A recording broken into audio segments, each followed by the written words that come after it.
Hey YouTube, I want to share a couple things with you today. I'm working on a lawnmower here. The customer's complaint was it was surging. It was extremely hard to start. It was surging all the time. It wasn't just start up or anything like that. A lot of times, if you listen to what the customer's saying and you hear the different things that they're trying to tell you, they may not know what they're telling you, but they're telling you all you need to know. This particular unit hasn't been worked on in a while, and when they said it was surging all the time and it was really hard to start, sometimes when you pulled it over it almost felt like it was kicking. What that told me was that they may have sheared the flywheel key. So I asked them, I said, the property that you were mowing, did it have rocks in it or sticks, or did you run over toys or whatever the case may be? And they said it was a very rocky piece of property. So if you look here, you see that there's a notch on the shaft here, and then there's a notch in the flywheel. This is the flywheel key that's supposed to fit down inside there. What I found when I opened this is the flywheel was sitting like that. So that right there told me that they had hit something pretty good, because that sheared the flywheel. And I also looked underneath, and this is your blade adapter. Now I don't know if it'll show here, but you can see that the points on this blade adapter are tapered. This one here is not so bad, but that one's tapered pretty bad. And then if you look, you can see that dent there. That dent should transfer on the inside and make another keyway right there, but as you can see, there is no keyway. So that got sheared off as well. So I checked the crank, and the crank itself is not bent, which is lucky, because if the crank was bent, then this whole unit would be toast. But since it's not, we can just put this back together.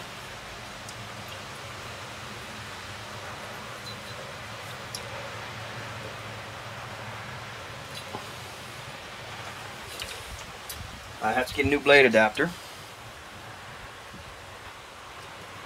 because that will just spin on the output shaft. But other than that, this thing should be good to go. It hasn't been serviced in a long time, so I'm going to do the carb. The air filter clearly needs to be changed, because here's the new one, before and after. And if I can find it to show you here,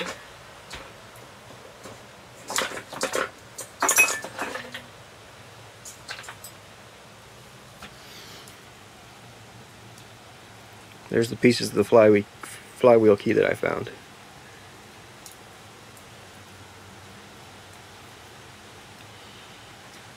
Okay, so those are some things to look for, especially when you're pulling it over.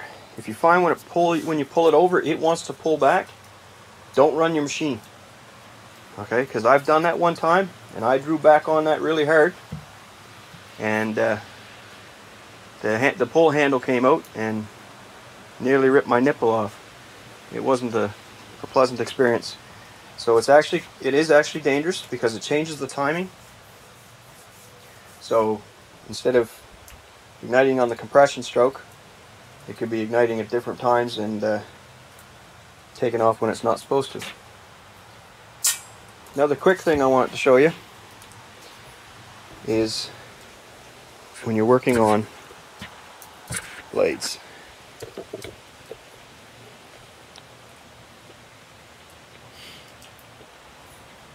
A lot of people, they'll take and sharpen their blades and be done with it. But what happens is if you sharpen and balance your blades, then you'll have a much smoother ride. You won't have the vibration in the handle. If you've got any kind of carpal tunnel, it'll help you from having that bother you while you're mowing.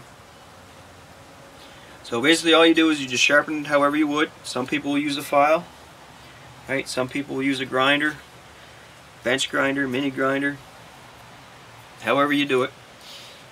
When you grind them, you grind this side only. Okay, this one actually has 2 sets of blades. Okay, you grind this side only.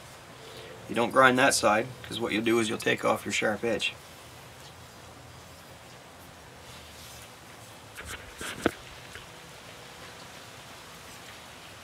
Okay, so you grind that side only.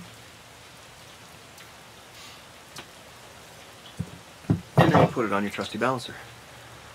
Okay, all that is just a comb that sits on a point, so it's free to move. And you just want to make sure that your blade is on your comb properly, because sometimes these circles don't exactly fit. And then if your blade is sitting level, you're good to go. If your blade is sitting like that, then obviously you want to take some more off of the heavy side and check it again.